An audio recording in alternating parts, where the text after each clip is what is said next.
来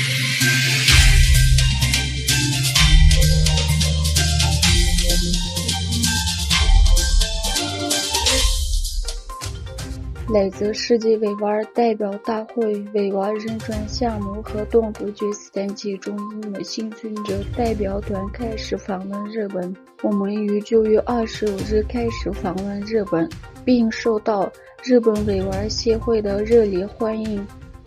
华盛顿特区维吾尔人权项目主任欧马尔·卡纳特在一份声明中说，我们将与日本政府官员、国会议员、政党领导人和非政府组织领导人会面，以直至维吾尔种族灭绝。中国在东突厥斯坦对维吾尔人进行的种族灭绝以及禁令为借口让维吾尔人在家中挨饿的政策，在纽约联合国大楼前和瑞典首都斯德哥尔摩尔遭到抗议。第77届联合国大会会议的继续之际，维吾尔人及其支持者聚集在纽约，敦促美国政府和联合国官员采取行动制止中国的种族灭绝。土耳其黑海城市特拉布宗举行了一场题为被遗忘的祖国东突厥斯坦的讲座会议。东突厥斯坦文化与协助协会会长塞里伊特·图姆图尔克在其社交媒体账号上分享到，我们应特拉布宗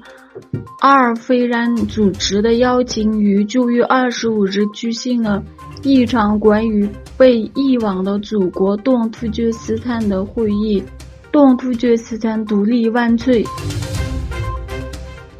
据报道，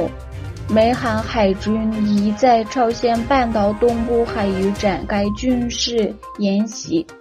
据韩国海军发表的声明，包括美国罗纳德里根号核动力航母在内的20多艘美韩军舰以及战机和直升机参加了演习。声明称，为期4天的演习显示了盟国对朝鲜挑衅做出回应的决心。俄罗斯联邦安全局26日宣布扣押了日本驻弗拉迪沃斯托克总领事馆的一名领事，理由是其用金钱换取知悉范围受限的情报，使其间谍活动。公布的领事姓名为本木沉淀，据称他获取了知悉范围受限的情报，内容涉及俄罗斯与亚太地区各国的合作，美欧对俄制裁给远东船海地区经济带来的影响。据宣布，吉尔吉斯斯坦和乌兹别克斯坦签署的一项关于划定边界的联合议定书。吉尔吉斯斯坦政府新闻中心发表声明称，吉尔吉斯斯坦和乌兹别克斯坦政府之间的伙计代表团即去首都比什凯克。世界穆斯林学者联盟创始主席埃及学者尤苏夫·卡拉达维的安葬仪式将于今天在卡塔尔